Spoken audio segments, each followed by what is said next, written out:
Hi guys, ఇంట్లోనే first time mango సాగు అయితే ట్రై చేస్తున్నాను. ఇన్స్టాగ్రామ్లో చూసి కొన్ని వీడియోస్ సేవ్ చేసి పెట్టుకొని నేను సింపుల్గా చేసేసానమాట. సగ్గుబియ్యము నానపెట్టుకొని 1 అవర్ ఉడకపెట్టుకున్నాను.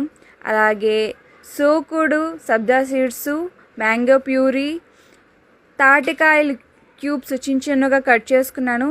మ్యాంగో కూడా కొంచెం చిన్నగా కట్ చేసుకున్నాను.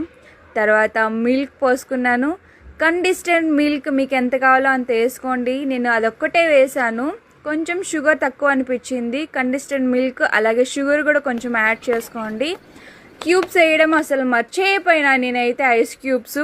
మీరు ఐస్ క్యూబ్స్ కూడా వేసుకోండి. దాంతోపాటు మ్యాంగో ఐస్ క్రీమ్ మిక్స్ చేసుకొని తింటే సూపర్గా ఉంటుంది. తినేసిన తర్వాత ఆర్డర్ చేసుకొని పెట్టుకొని తిన్నాను. టేస్ట్ అయితే సూపర్గా వచ్చింది. మైల్డ్గా ఉంది, స్వీట్ షుగర్ వేయలేదు కాబట్టి. మీరు కూడా ట్రై చేసుకొని ఇంట్లో తినండి, బాగుంది ఈ సమ్మర్కి. అలాగే తింటూ ఉంటే బాగుంటుంది కూడా. Love you all, bye.